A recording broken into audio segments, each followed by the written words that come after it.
Hello everyone, DVS ম্যাডামের ক্লাসে তোমাদের সকলকে স্বাগতম। আমি ডিভিএস ম্যাডাম। সবার আগে চ্যানেলটা সাবস্ক্রাইবের পর প্রত্যেকে নোটিফিকেশন অন রাখবে, যাতে যখন যখন ভিডিও আপলোড হোক তোমাদের কাছে পৌঁছে যায়। আলোচনার বিষয় আজকে ক্লাস 10 বেঙ্গলি কোনি। কোনি যে গল্পটা আছে সেই গল্পটা আমরা লাইন ভিত্তিক আলোচনা করব। ভেতর থেকে কী ধরনের প্রশ্ন আমরা প্রিপেয়ার হব বা কী ধরনের প্রশ্ন আসে সেটা নিয়েও আমরা আলোচনা করব। তো ফার্স্ট ইউনিট টেস্টে 1 থেকে 39 পাতা পর্যন্ত আছে আমাদের। এছাড়াও আমাদের বাংলাতে রয়েছে আয় আরো বেঁধে বেঁধে থাকি, জ্ঞান চক্ষু আছে, জ্ঞান চক্ষু অলরেডি প্রশ্ন উত্তর আমি করিয়েছি, আফ্রিকা রয়েছে, হারিয়ে যাওয়া কালিকলম রয়েছে, আর অশোকী একজন। এগুলো হচ্ছে ফার্স্ট ইউনিট টেস্টে আমাদের রয়েছে। এছাড়া কারক রয়েছে, অকারক রয়েছে, এই জিনিসগুলো রয়েছে। তো যাই হোক, আমরা এখন কোনিটা পড়বো। ভেতর থেকে কী কী প্রশ্ন উত্তর আসতে পারে সেটা নিয়ে আলোচনা করবো। আর আমি প্রচুর রচনা করিয়েছি, জ্ঞানচক্ষুর প্রশ্ন উত্তর করিয়েছি, আর যা যা আমি আলোচনা করেছি সব প্লেলিস্টে পাবে, সেটা ওপেন করে দেখে নিও। এখন শুরু করা যাক। দেখো কি বলেছে, খুবই সুন্দর একটা গল্প, খুব সুন্দর করে শুনবে, অবশ্যই ভালো লাগবে প্রত্যেকে। আর গল্পটা জানা থাকলে ভেতর থেকে যে কোনো প্রশ্ন উত্তর এলে নিজেরাই লিখতে পারবে।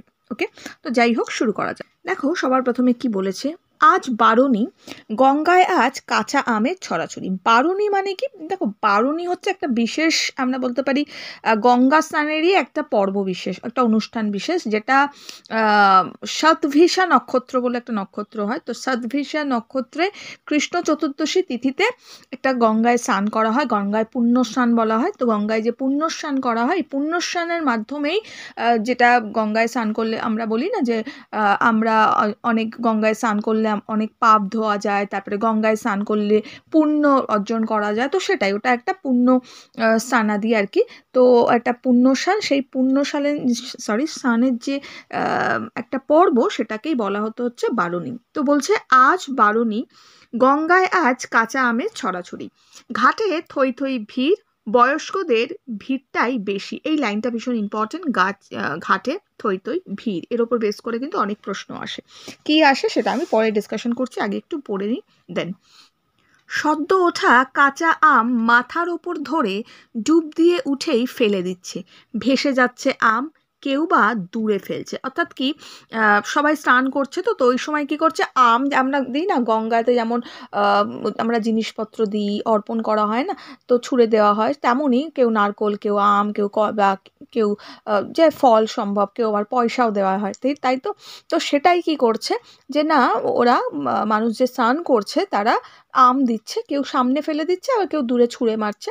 তো এবার কি বলছে দেখো, কেননা এই আমগুলোই কিন্তু আবার ছোট ছোট ছেলেরা তুলে নিয়ে গিয়ে বিক্রি করে। এটা নিয়ে আমরা পড়বো। ওকে, কি বলছে দেখো, বলেছে ছোট ছোট দলে ছেলেরা জলে অপেক্ষা করে আছে আম সংগ্রহের জন্য।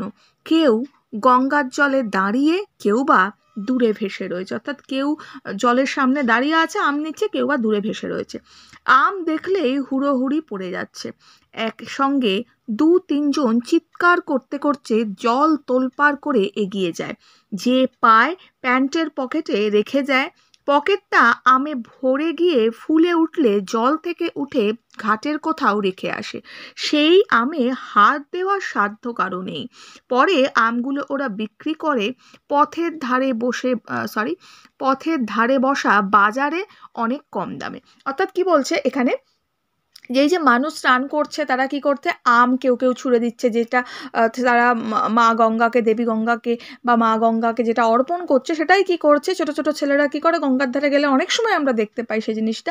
তো ছোট ছোট ছেলেরা কি করছে না, সেই জিনিসগুলোকে, সেই আমগুলোকে দূর থেকে ভেসে তুলে নিচ্ছে। আবার কেউ ঘাটের কাছে দাঁড়িয়ে আছে, সেটাও তুলে নিচ্ছে। অনেক সময় আমরা যখন বিসর্জনের সময় যাই, বিসর্জনের সময় কিন্তু এ ধরনের অনেক দৃশ্য আমাদের চোখে পড়ে, তাই তো। তো যাই হোক, তখন কি করছে, আর এই আমগুলো যখন ওরা ভরছে পকেটে, যখন দেখছে অনেকটা ভরে যাচ্ছে পকেটটা, তখন তো আর নেওয়া যাবে না, তখন তোরা ঘাট থেকে উঠে আসছে, উঠে একটা পার্টিকুলার নির্দিষ্ট ওদের জায়গা থাকে, সেই জায়গায় আমগুলো রাখছে, যে প্রত্যেকে আলাদা আলাদা আম, কেউ কাউরটা কিন্তু নিতে পারবে না, এরকম আর কি রেখে দিচ্ছে। পরে কি করছে, হাটে বাজারে ওইটা কম দামে ওরা বিক্রি করে দিচ্ছে। এইটা হচ্ছে ঘটনাটা ঘটছে। এবার কি বলছে আমরা একটু দেখব। আজ গঙ্গায় ভাটা, জল অনেকটা সরে গেছে, ঘাট থেকে। সিঁড়ি এবং তার দুধারে ইট বাঁধানো ঢালু পার শেষ হয়ে কিছুটা পলি মাটি, তারপরে জল। স্নান করে কাদা মারিয়ে বিরক্ত মুখে উঠে আসতে হচ্ছে। তারপরে অনেকে যায় ঘাটের মাথায় ট্রেন লাইনের দিকে মুখ করে বসা বামুনদের কাছে, যারা পয়সা নিয়ে জামা কাপড় জমা রাখে, গায়ে মাখার সর্ষের তেল বা নারকোল তেল দেয় এবং কপালে চন্দনের ছাপ আঁকে। রাস্তার একধারে বসা ভিখারিদের অনেককে উপেক্ষা করে, অনেকেই কেউ কেউ করে না। দুধারের ছোট ছোট নানান দেবদেবীর দুয়ারে এবং শিবলিঙ্গের মাথায় ঘটির থেকে গঙ্গা জল দিতে দিতে কাঠের, প্লাস্টিকের, লোহার, খেলনার, সাংসারিক সামগ্রিক দোকানগুলির দিকে কৌতূহলী চোখ রেখে অধিকাংশই বাড়ির দিকে এগোবে। পথে বাজার থেকে ওল বা থোর বা কলম বা লেবুর ধরনের কিছু হয়তো কিনলেও কিনতে পারে। তারপর রোদের তেতে ওঠা রাস্তায় খালি পা দ্রুত ফেলে বাড়ি পৌঁছবে বিরক্ত মেজাজে। এবার কি বলছে দেখো, বলছে কি এবার গঙ্গায় কি হয়েছে না, ভাটা, জোয়ার হয় গঙ্গায়, ভাটা হয়। আমরা জানি যখন জোয়ার হয় তখন গঙ্গা ফুলে ফেপে ওঠে, অর্থাৎ প্রচুর জল থাকে। যখন ভাটা হয় তখন জলটা কি হয় না অনেকটা নেমে যায়। আমরা যদি দেখি, কল্পনা করে দেখো, যদি আমরা গঙ্গায় স্নান করতে যাচ্ছি, কয়েকটা ধাপ সিঁড়ি পর্যন্ত যদি জলটা উঠে থাকে, যখন ভাটা হয় জলটা নেমে যায়, কিন্তু কাদাটা অর্থাৎ পলি মাটিটা কিন্তু সেখানটা থেকে যায়। তো মানুষে কি করছে, স্নান করছে, স্নান করার পর যেহেতু ভাটা, জলটা অনেকটা দূরে চলে গেছে, অর্থাৎ কম হয়ে গেছে, তো ওই কাদা পাড়াতে হচ্ছে এবং মানুষ বিরক্ত মুখে সেই কাদা পাড়াচ্ছে। কেন বিরক্ত মুখে? কারণ দেখো স্নান টান করেছে একটা পবিত্রভাবে, এবার তাকে কাদা পাড়িয়ে ওপরে উঠতে হচ্ছে, তো একটা ইরিটেশন কাজ করছে আর কি।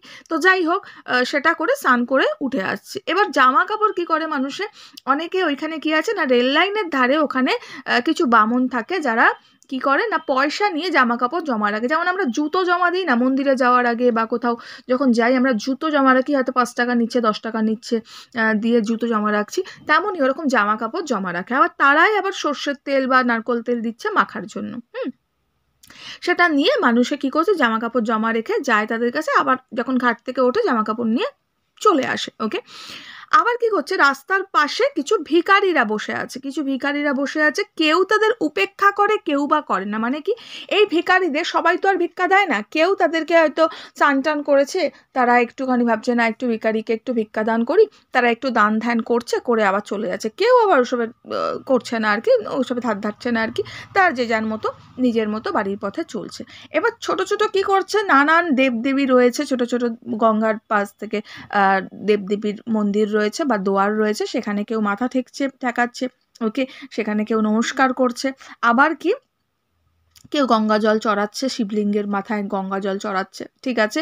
তারপরে কি করছে না, রাস্তার ধারে যেটা হয়, ছোট ছোট যে দোকানগুলো থাকে, দোকানপাট বসে মেলার সময় বা কালী মন্দিরের কাছে বা গঙ্গার ঘাটের সময়। একটা সিম্পলি কথা বলবো, ধরো একটা গঙ্গার ঘাটের পাশে মেলা থাকে সব সময় বা দোকানপাট থাকে, এটা অনেকেই দেখেছো। যেমন ধরো সামডাগড়ে মুলাজোরের কালীবাড়ি যেটা, সেখানে কি হয়, স্নান টান করার পর সেখানে পাশ থেকে দোকানপাট, সেটা সারা বছরই থাকে। ওকে, তো সবাই কেউ কিছু কেনাকাটা করে, কেউ বা করে না। তো তেমনই দোকানের দিকে সবাই চোখ বুলাতে বুলাতে চলে আসছে আর কি, মানে কি রয়েছে না রয়েছে দেখতে দেখতে। ফেরার সময় আবার কে কি করছে না, কেউ হয়তো একটু ওল বা কেউ থোর বা জানান শাকসবজি, যার যেটা দরকার সে সেটা কিনছে, এবং রোদের মধ্যে খালি পায়ে স্নান টান করেছে, বাড়ি ফিরছে। তো যথেষ্ট ইরিটেশন লাগছে, কেন লাগছে, রোদ লাগছে গায়ের, মানে পায়ে রোদ লাগছে, খালি পায়ে হাঁটছে, তো একটু বিরক্ত মুখে সবাই যে যার বাড়ি ফিরছে। এই দৃশ্যটা এবার বর্ণনা করেছে। এবার আমাকে এখান থেকে সাধারণত প্রশ্ন আসে কি না, ঘাটে থই থই ভিড়, এই যে এখানেই আমরা পাবো লাইনটা, ঘাটে থই থই ভিড়। এই যে কোন ঘাটে থই থই ভিড়, এই ভিড়টার কারণটা কি, ভিড়ের বর্ণনা দাও, ঠিক আছে। তো ভিড়টার দেখো কোন ঘাটে থই থই ভিড়, না গঙ্গার ঘাটের কথা এখানে বলা হয়েছে, না গঙ্গার ঘাটে থই থই ভিড় পড়ছে। এছাড়া আমরা কি জানলাম, নাকি ভিড়ের কারণটা কি, ভিড়ের কারণটা হচ্ছে যে বারণের দিন গঙ্গায় স্নান করার জন্য সকল যে পুণ্যার্থী মানুষ হয়, যারা প্রত্যেকটা মানুষ বা পুণ্যার্থী আমরা বলে থাকি সাধারণত তাদের, তো অনেক পুণ্যার্থী বা অসংখ্য পুণ্যার্থী মানুষ সেখানে জমা হয়েছে, সেই কারণেই কি হয়েছে না ভিড়টা রয়েছে গঙ্গার ঘাটে। বুঝতে পারলাম। এবার ভিড়ের বর্ণনাটা দেখতে গেলে আরও বর্ণনা আছে, আরেকটু আমরা পড়বো, তারপর আমি বর্ণনাটা একটু ডিসকাশন করব। ওকে, নেক্সট দেখো কি বলেছে। নেক্সট কি বলেছে, তেলচিটে একটা ছেঁড়া মাদুরে উপুর হয়ে বিষ্ণুচরণ ধরও দলাই মালাই করাতে করাতে বিরক্ত মুখে গঙ্গার দিকে তাকিয়ে। বিষ্ণুধরকে পাড়ায় বেশদাদা বলে। আইএ পাশ অত্যন্ত বনেদি বংশের খান সাতেক বাড়ি, বড় বাজারে ঝাড়ন মশলার কারবার এবং সর্বোপরি 3.5 মণ একটি দেহের মালিক, ওরই সমবয়সী 40 বছরের একটি বিশ্বস্ত অস্টিন সর্বত্র ওকে বহন করে। তাহলে আমরা এখানটা কি জানতে পাচ্ছি, নাকি আমরা জানতে পাচ্ছি যে একটা তেল চিটচিটে মাদুর, তেল চিটচিটে মানে কি, মানে মাদুরটায় তেলে একদম চপচপ করছে আর কি, তেলে ভেজা যেটা বলতে পারি, তেলে মাখা বলতে পারি। তো সেই মাদুরের ওপর উপুর হয়ে শুয়ে কে না বিষ্ণুচরণ দলাই মালাই করাতে করাতে গঙ্গার দিকে বিরক্ত হয়ে তাকিয়ে আছে। দলাই মালাই মানে কি, মালিশ। তো মালিশ করাতে করাতে সেই গঙ্গার দিকে বিরক্ত হয়ে তাকিয়ে আছে। ওকে, এবার বিষ্ণুধর কে ছিল না, বিষ্ণুধর ছিল কিন্তু সে আইএ পাস ছিল এবং বনেদি বংশ মানে বড় বংশ যেটা হয়, সম্ভ্রান্ত পরিবার যেটা আমরা বলি আর কি। ওকে, তো বনেদি বংশের সে কিন্তু ছেলে। তো আর সে কি করছে না, তার অনেক কিরম বংশ সেটাই বোঝানোর জন্যই বুঝিয়ে বলেছে যে খান সাতেক তার বাড়ি আছে, বড় বাজারে ঝাড়ন মশলার তার কারবার রয়েছে। ওকে, তো এরকম, এবং সবচেয়ে বড় বলেছে সে 3 মণ একটি দেহের মালিক, অর্থাৎ সে বেশ স্বাস্থ্যবান, স্বাস্থ্য তার ভালো, সেটাই বোঝাতে চেয়েছে।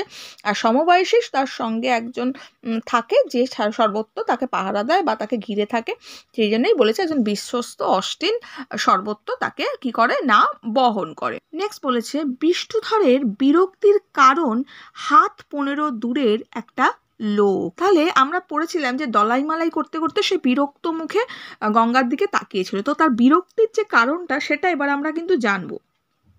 বলছে যে 15 দূরের একটা লোক, পরনে, ভালো করে শুনবে, পরনে লুঙ্গি আর গেরুয়া পাঞ্জাবি, আচ্ছা, কাঁধে রঙিন ঝোলা, আচ্ছা, তার দিকে পিট পিট করে তাকাচ্ছে আর মাঝে মাঝে মুচকি হাসছে।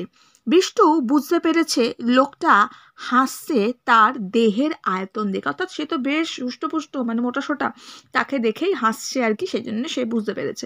এরকম হাসি বাচ্চা ছেলেরাও হাসে। বিষ্টু তখন দুঃখ পায়, তার ইচ্ছা করে ছিপছিপে হতে, অর্থাৎ তার ইচ্ছা করে কিন্তু রোগা হতে। ওকে, কিন্তু বিষ্টু বিরক্ত হচ্ছে যেহেতু এই লোকটা মোটেই বাচ্চা নয়। চোখে পুরু লেন্সের চশমা, নুন আর গোলমরিচের গুঁড়ো মেশালে যেমন দেখায়, মাথার কদম ছাট চুল সেই রঙের, ভালো করে বুঝবে। বয়সটা 50-এর এধারে বা ওধারে, বছর 5-এর মধ্যে হতে পারে। তার মানে আমরা বুঝলাম যে বিষ্টু এতক্ষণ যে বিরক্ত হয়ে গঙ্গার দিকে তাকিয়েছিল, তার রিজনটা কি ছিল না, একজন লোক যে তার দিকে কন্টিনিউ দেখে যাচ্ছে, তার মোটামুটি 15 দূরে তার থেকে দাঁড়িয়ে আছে। তার পরনে কি ছিল না, পরনে ছিল সাদা রঙের একটা লুঙ্গি আর গেরুয়া পাঞ্জাবি, কাঁধে ছিল, লুঙ্গি মানে এখানে বোঝাতে চাইছে আই থিঙ্ক ধুতিকেই বোধহয় বোঝাতে চাইছে। তো যাই হোক, গেরুয়া পাঞ্জাবি, কাঁধে রঙিন তার ঝোলা মানে কাঁধে যে ব্যাগগুলো হয় না, রঙিন যে ব্যাগগুলো আমরা অনেক সময় অনেকেই ব্যবহার করে থাকি, তো সেটার কথাই বলা হয়েছে। ওকে, এবার কি বলেছে, তার দিকে পিট পিট করে তাকাচ্ছে, মাঝে মাঝে মুচকে মুচকে হাসছে, মানে তার দিকে মাঝে মাঝে তাকাচ্ছে মিটমিট করে এবং হাসছে। এবং বিষ্টু বুঝতে পারছে তার যেই মোটাসোটা চেহারা, সেটা দেখেই বোধহয় ব্যঙ্গ করেই হাসছে আর কি, এরকম হাসছে। বাচ্চারাও সেটা করে থাকে, কিন্তু তখন বিষ্টুর দুঃখ হয়, সেও চায় রোগা হতে, কিন্তু রোগা হতে চাইলেই তো রোগা হওয়া যায় না। তো সেটাই বলছে, কিন্তু এই তো বড় মানুষ তার দিকে এইভাবে তাকাচ্ছে, তো তার একটু বিরক্তই লাগছে। এবার লোকটার কি বলেছে, লোকটার চোখে একটা পুরু চশমা, অর্থাৎ মোটা ফ্রেমের তার একটা চশমা আছে, নুন আর গোলমরিচ মেশানোয় যেমন কালার হয় সেই রকমের তার কদম ছাট চুল। নুন আর গোলমরিচকে মেশালে কিরম হয় না, একটু হালকা পাকা যাকে বলা হয়, ঠিক আছে, তো একটু সাদা কাঁচা যেটা আমরা বলতে পারি। তো সাদা কাঁচা মানে সাদা কালো, যেরকম নুন আর গোলমরিচ মেশানো, একটু কল্পনা করে দেখো, সাদা কালো চুল আমরা বলতে পারি। তো যাই হোক, তার মাথায় রয়েছে সাদা কালো কদম ছাট চুল, আর বয়সটা তার কি না 50-এর এধার ওধার হবে, অর্থাৎ নয় তার 50 বা 45 হতে পারে বা 55 হতে পারে, 5 বছর এদিক আর ওদিক তার বয়সটা হবে। বলছে লোকটার গায়ের রং ধুলোমাখা পোড়া মাটির মতো, তার চোখের চাউনি ধূসর মণি দুটো দেখলে মনে হচ্ছে বোধ হয় সূর্যের দিকে চ্যালেঞ্জ দিয়ে তাকিয়ে থেকেই মণির কালো রংটা ফিকে হয়ে গেছে। চাউনিটা এমন দেখলে মনে হয় যেন তার মনের সঙ্গে মেলে না সেই রকম ব্যাপারগুলো ব্লো টর্চের মতো পুড়িয়ে দিয়ে ভেতরে সেদিয়ে যাবে। চোয়াল দুটো শক্ত করে ধরে আছে জেদ, অর্থাৎ প্রচণ্ড দীপ্তময় একটা মানুষ আমরা বলতে পারি, যার চোখে রয়েছে, তার চোখ, তার গায়ের রং কালো হতে পারে কিন্তু তার যে চোখের চাউনিটা মানে প্রচণ্ড তীক্ষ্ণ আমরা বলতে পারি, যেটা দিয়ে সেই হয় না একটা দীপ্তি মাখা চোখের চাউনি হয় না, সেরকম একটা, সে সূর্যের দিকে তাকিয়ে মনে হচ্ছে, এমন বর্ণনা দিচ্ছে যে মনে হচ্ছে যে চোখের চাউনির রংটা ওই চোখের মণিটা একটু গ্রে হয়ে গেছে আর কি। ওকে, তো চাউনির মধ্যে এমন একটা ব্যাপার আছে যেটা ব্লো টর্চ মানে যাকে বলতে পারি আমরা সেই লোহা গলাবার যন্ত্র, মানে চাউনি দিয়েই তোমাকে অর্ধেকটা মানে অবস্থা খারাপ করে দেবে এরকম ব্যাপার আর কি। তো ব্লো টর্চের মধ্যে পুড়িয়ে দিয়ে ভেতরে সাজিয়ে দেবে, মানে তোমাকে ওই চাউনি দিয়েই তোমাকে ভস্ম করে দেবে আর কি, এরকম একটা ব্যাপার তার চাউনিটা। ঠিক আছে, তো আগে আমরা এর থেকে একটুখানি জানবো, আমি আসছি এখানে পরের পার্টে, বাট তার আগে আমরা একটু জানবো যেটা আমরা বলছিলাম যে ঘাটে থই থই ভিড়। ওকে, তো এইটার যে ভিড়ের কারণটা আমরা জেনেছি, কোন ঘাটে ভিড় সেটা জেনেছি, এবং ভিড়ের বর্ণনাটা আমি একটু করব। ভিড়ের বর্ণনা এবার আমরা এতটা পর্যন্ততে আসবে কি আসবে না, আমরা বলতে পারি যে ভিড়ের মধ্যে বয়স্ক মানুষদের সংখ্যায় তারা অনেক বেশি ছিল। তাদের মাথার ওপরে কি ছিল না, মাথার ওপরে কাঁচা আম ধরে তারা ডুব দিয়ে ওঠে। ঠিক আছে, কি বললাম, মাথার ওপরে কাঁচা আম ধরে তারা ডুব দিয়ে উঠছে এবং সেগুলো তারা জলে ফেলে দিচ্ছে। পরে কি হচ্ছে, স্নান সেরে বিরক্ত মুখে সেই কাদা পাড়িয়ে তারা উপরে উঠে আসছে এবং ঘাটের প্রান্তে রেল লাইনের ধারে বসে থাকা যে বামুনরা আছে তারা তাদের কাছে তাদের জামা কাপড় সে গচ্ছিত রেখেই তারা যায়, তো সেইগুলোই তারা নিচ্ছে এবং বামুনরাই যে যারা স্নান করতে আছে পুণ্যার্থী যারা হয় তাদেরকে তেলের যোগান দিচ্ছে এবং কপালে তারা চন্দনের ফোঁটাও তাদের লাগিয়ে দেয়। ঠিক আছে, রাস্তার ধারে প্রচুর ভিখারির সমারোহ রয়েছে, যাদেরকে কেউ উপেক্ষা করছে বা কেউ বা উপেক্ষা না করে তাদেরকে পয়সা টয়সা দেয় আর কি। ঠিক আছে, বাড়ি ফেরার সময় রাস্তার পাশে কি থাকে না, দেবদেবীর মন্দির রয়েছে বা দেবদেবীর দরজা রয়েছে, শিবলিঙ্গের মাথায় কেউ পুণ্যার্থীরা ঘাট থেকে জল নিয়ে এসে জল ঢালছে, রাস্তার পাশে বিভিন্ন দোকান রয়েছে, সেই কৌতূহলের চোখে কেউ কেউ দোকানে চোখ রাখছে, আর পথের পাশে অনেক বাজার বসেছে, বাজারে ওল থোর এগুলো কমলা লেবু যেগুলো বলা হয়, তো সেগুলো বিক্রি হচ্ছে, তো সেগুলো কেউ কিনে টিনে নিয়ে তারা বাড়ি ফিরছে। ঠিক আছে, এবং যেসব ছেলেগুলো আছে যারা কি করছিল না, ছেলেগুলো যে ওর নামটা কি যেন, আমগুলো কুড়োচ্ছিল, ছোট ছোট দলে বিভক্ত হয়ে তারা কি করছে না, সেই আম সংগ্রহ করার জন্য সেই জলকে তোলপাড় করে ফেলছে, মানে এদিক ওদিক লাফালাফি করে জল থেকে আমগুলোকে নিচ্ছে এবং সেগুলোকে নিয়ে তারা হাটে বাজারে বিক্রি করছে। ওকে, আর ওই ভিড়ের মধ্যে গঙ্গার ঘাটে কে ছিল না, বিষ্ণুচরণ। সে বিষ্ণুচরণ নামে একটি চরিত্র, সেই গঙ্গার ঘাটে সে মাদুরের ওপর শুয়ে তার মালিশ করছিল, দলাই মালাই করছিল। ওকে, তাকে দেখার জন্য সেই গঙ্গার ঘাটেই মজুদ ছিল তার একজন সঙ্গী। না, আমরা শেষ করব। ঠিক আছে, নেক্সট বলছে, মালিশলা ডান হাঁটুটা বিষ্টুর কোমরে চেপে ধরে মেরুদণ্ড বরাবর ঘাড় পর্যন্ত দ্রুত ওঠানামা করাতে লাগলো, হাঁটু দিয়ে আর কি। ঠিক আছে, এখানে দেখো ছবিতেও দেওয়া আছে, তো যাই হোক একটু দেখবো। ওকে, কোথায় ছিল না, দ্রুত ওঠানামা করাতে লাগলো পিস্টনের মতো মানে পিস্টন মানে বলতে পারি যে ধাতু জাতীয় যেটা অংশ যা ইঞ্জিনের সঙ্গে কিন্তু যুক্ত থাকে, এটা কি করে না ইঞ্জিনকে সরিয়ে মানে একদম অ্যাক্টিভ রাখতে আর কি সাহায্য করে। তো এটার সঙ্গে সেটা তুলনা করা হয়েছে যে হাঁটু দিয়েই কিন্তু ও কি করছে না মেরুদণ্ড চাপ দিয়ে ঘাড় পর্যন্ত তুলছে, আবার তাকে নামাচ্ছে। যেমনভাবে পিস্টন কি করে না একটা ইঞ্জিনকে সচল রাখতে সাহায্য করে ধাতু জাতীয় একটা অংশ, তেমনই সেটা কাজ করছে আর কি। তো যাই হোক, বলছে 12 এইভাবে হাঁটু ব্যবহারের পর মালিশলা নমস্কারের ভঙ্গিতে হাতের তালু জোড়া করে বিষ্টুর পিঠের জোড়া তালুর কোদাল চালালো, অর্থাৎ হাতের যে তালু দুটো আছে দুটোকে জোরো করে মানে না পিঠের মধ্যে ঠাক ঠাক ঠাক ঠাক করে, তো সেরকম করতে লাগলো আর কি। ওকে, নেক্সট এরপর বিষ্টু চিত হওয়ার চেষ্টা করলো, তারপরে বিষ্টু চিত হওয়ার চেষ্টা করছিল, পারছিল না। মালিশলা ঠেলে ঠুলে গড়িয়ে দিতেই সে অভীষ্ট লাভ করবো। মালিশলা তখন আবার কি করলো না ঠেলে ঠুলে তাকে আবার সরিয়ে দিল, ঠিক আছে। তার ফলে সে অভীষ্ট লাভ করলো, তার মানে সে কাজটা করে ফেললো আর কি, যা চাওয়া হয়েছে, অভীষ্ট মানে। তো যাই হোক, কাজটা করে ফেললো। নেক্সট বলেছে আরু রক্ষাকারী গামছাটি, আরু রক্ষাকারী মানে লজ্জা নিবারণকারী, যেটা আমরা বলে থাকি। ওকে, যাই হোক, আরু রক্ষাকারী গামছাটি ঠিকঠাক করে, মানে যে গামছাটা পরেছিল সেটা ঠিকঠাক করলো আর কি। ঠিকঠাক করে বিষ্টু গম্ভীর স্বরে নির্দেশ করলো তানপুরা ছাড়, বলল তানপুরা ছাড়।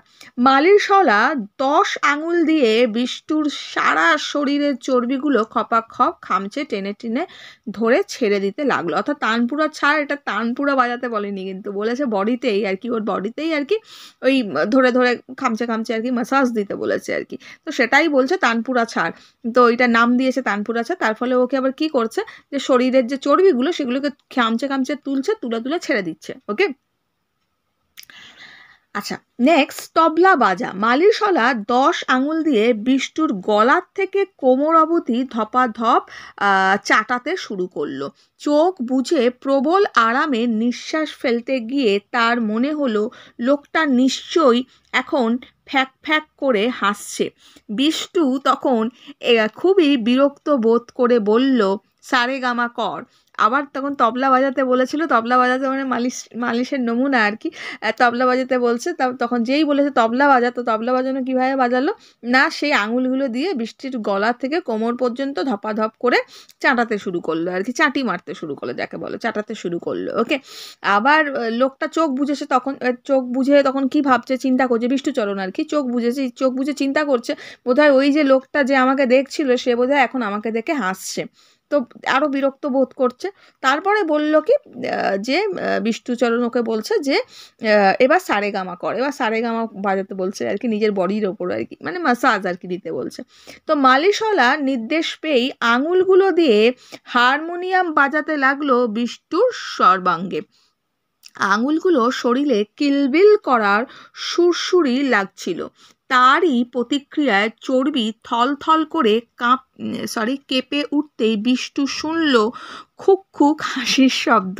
খুক, তখন ও সারেগামা যেই বাজাতে বললো তখন কি করলো, ওই যে ওর মাসাজ করছিল সঙ্গে ছিল সাথীটা, তো সে আবার কি করছে, তার সারা বডিতে হারমোনিয়াম যেভাবে বাজায় সেভাবে আঙুলগুলো দিয়ে সে বাজাতে শুরু করলো। এবার যেই আঙুলগুলো সারা শরীরে কিলবিল করাতে শুরু করলো, মানে যেভাবে হারমোনিয়াম বাজায় সেইভাবে সারা শরীরে সে বাজাতে শুরু করলো, তো সেইভাবে তখন তার সুরসুরি লাগছিল। তো সেই সময় সে শুনতে পেল কি না, খুক খুক করে একটা হাসির শব্দ। চিত হয়ে আকাশের দিকে তাকিয়ে বিষ্টু বলল, এতে হাসির কি আছে? সেকেন্ড 20 পরে বিষ্টু জবাব শুনল, ম্যাসাজ হচ্ছে না, সঙ্গীত চর্চা হচ্ছে। তো বলছে এতে হাসির কি আছে? এবার বিষ্টু আর নিজেকে কন্ট্রোল করতে পারলো না, বলছে এতে আবার হাসির কি আছে, মানে ওকে উদ্দেশ্য করেই বলছে আর কি।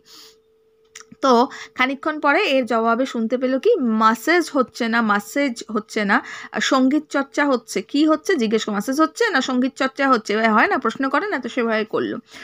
বলছে যাই হোক না, তাতে আপনার কি? আবার তখন বিষ্টু কি বলছে না, যাই হোক সঙ্গীত চর্চা হচ্ছে বলেছে তো ওকে, তো বলছে যাই হোক তাতে আপনার কি? আবার ভদ্রলোক বলছে, ব্লাড প্রেশার মেপেছেন? আপনার দরকার ব্লাড সুগার পরীক্ষা করিয়েছেন? কোলেস্টেরল লেভেলটা দেখিয়েছেন কি? কে মশাই? আবার বিষ্টু, এবার এতক্ষণ চশমা পরা লোকটা এগুলো বলল, তো বিষ্টু আবার বলছে, কে মশাই আপনি? গায়ে পড়ে এত কথা বলছেন? চান করতে এসেছেন, চান করে চলে যান। বলছে যে এত কথা বলছেন কেন, চান করতে এসেছেন, চান করে চলে যান। তা যাচ্ছি, তবে আপনার হাতটা বোধহয় আর বেশি দিন এই গন্ধমাদন টানতে পারবে না। কি বললেন? বলছে আপনার হাতটা বোধহয় বেশি দিন গন্ধমাদন টানতে পারবে না। গন্ধমাদন কি? গন্ধমাদন আমরা বলতে পারি, দেখো রাবণের যে শক্তিশালের আঘাতে অনেক, মানে কি হয়েছিল না, শক্তিশালের আঘাতে অনেকে তো নিহত হয়েছিল, তো ওই সময় নিহত লক্ষণের যে প্রাণ ফেরানোর জন্য হনুমান তখন কি করেছিল, যে আমরা বলতে পারি যে বিশল্যকরণী আনতে গিয়ে গন্ধমাদন নামে একটা বিশাল পর্বতকে টেনে তুলেছিল বা পর্বতকে তুলে নিয়ে এসেছিল। আর এখানে বিষ্ণুচরণ ধরের যে এই বিশাল চেহারা, সেই বিশাল চেহারাকেই কিন্তু এই পর্বতের সঙ্গে কিন্তু তুলনা করা হয়েছে, গন্ধমাদনের সঙ্গে তুলনা করা হয়েছে। তো গন্ধমাদন বোঝা গেল যে যখন রাবণের শক্তিশালের আঘাতে অনেকে যখন নিহত হয়েছিল, তখন লক্ষ্মণেরও তো প্রায় প্রাণ চলে যাচ্ছিল। তো সেই সময় প্রভু শ্রীরাম অনেক কান্নাকাটি করছিল বা ভাইয়ের শোকে একদম শোকার্ত হয়ে গেছিল। তখন হনুমান কি করেছিল আমরা জানি, যে সে বিশল্যকরণী নামে আনতে গিয়ে কি করেছিল না, গন্ধমাদন যে পর্বতখানা সেই পর্বতটাই তুলে এনেছিল, সেটার কথাই বলেছে। তো যাই হোক, নেক্সট বলেছে বিষ্ণুধর উঠে বসার জন্য প্রথমে কাত হয়ে কনইয়ে ভর দিয়ে মাথাটা তুলল, তারপরে দু হাতের মেঝেও চাপ দিয়ে উঠে বসলো। লোকটি কাচুমাচু হয়ে বলল, অবশ্য হাতি কিংবা হিপোর কখনো করোনারি অ্যাটাক হয়েছে কিনা বলে আমি শুনিনি, সুতরাং আমি হয়তো ভুলও বলতে পারি। লোকটা আবার ওকে মানে টোন করে কথাটা বললো আর কি, যে আমি হয়তো ভুলও বলতে পারি। করোনারি অ্যাটাক মানে কি? করোনারি অ্যাটাক মানে হচ্ছে হৃৎপিণ্ডে যে রক্ত চলাচল ব্যাহত হওয়া, সেটার কথাই বলা হচ্ছে। ওকে, তো যাই হোক, বিষ্ণুধর রাগে কথা বলতে পারছে না, শুধু চোখ দিয়ে কামান দাগতে লাগলো, মানে আগুন ছুটছে আর কি।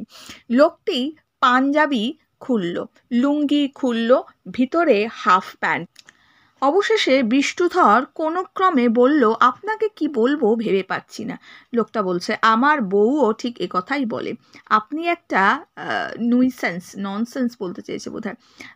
আচ্ছা যাই হোক, আমার ক্লাবের অনেকেই তাই বলে, আপনার মতো লোককে চাপকে লাল করা উচিত।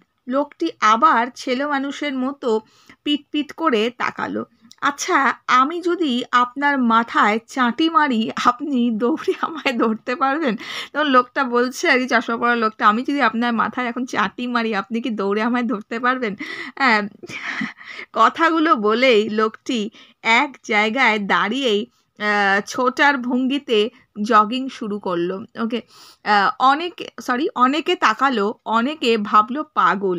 বিষ্টু হতভম্ব হয়ে লোকটির জগ করা দেখতে লাগলো। চাঁটি মারার ভঙ্গিটি হাতটা তুলে লোকটি হঠাৎ বিষ্টুর দিকে ছুটে এলো। বিষ্টু ডুব দেওয়ার মতো মাথাটা নিচু করলো। লোকটি হাত তুলে রেখেই পাঁচ দিয়ে বেরিয়ে গেল। তখন কি বলছে লোকটা, তখন কি করেছে, এই যে লোকটা পাঞ্জাবি পরা এসেছিল, সে জামা টামা খুলে হাফ প্যান্ট পরে জগিং করতে শুরু করেছে। এবার লোকটা বলছে ওকে, যে আমি যদি আপনাকে চাটি মারি একখানা, যে আপনি আমাকে ধরতে পারবেন? তো কেন বলেছে, তো মোটা সোটা দৌড়তে পারবে না, সেটাই বলছে, আমি যদি আপনাকে একটা চাটি মারি, আপনি আমাকে দৌড়ে ধরতে পারবেন? বলে লোকটা জগিং করতে শুরু করলো। লোকটা যে জগিং করছে, এবার যে বিষ্টু ছিল, সে বিষ্টু লোকটাকে ফলো করছে। লোকটা কি করছে, জগিং করতে করতে ওর দিকে এগিয়ে এলো হাতে চাটি মারার ভঙ্গিতে। তো ও আবার যেভাবে মানুষের ডুব দেয়, সেভাবে মাথাটাকেও নিচু করে নিল। আর লোকটা আবার ওর পাশ কাটিয়ে ওইভাবেই চলে গেল। তো আজকে আমরা এতটা পর্যন্তই পড়লাম। একটু পরে আরেকটা ভিডিও আপলোড হবে, যার মধ্যে আমি বাকি পড়াটা পড়বো। তো এখান থেকেও একটা প্রশ্ন আসে, খুব ইম্পর্টেন্ট প্রশ্ন, পরীক্ষা এসেই থাকে, সেটা হচ্ছে বারুণীটা কি? ওকে, বারুণী কি, আর বারুণীর দিনে গঙ্গার ঘাটে যে দৃশ্য ফুটে উঠেছিল তা নিজের ভাষায় লেখার জন্য। বা অনেক সময় এইভাবেও দেয় যে গঙ্গায় আজ কাঁচা আমের ছড়াছড়ি, ঠিক আছে, আজ বারুণী, তো বারুণীটা কি?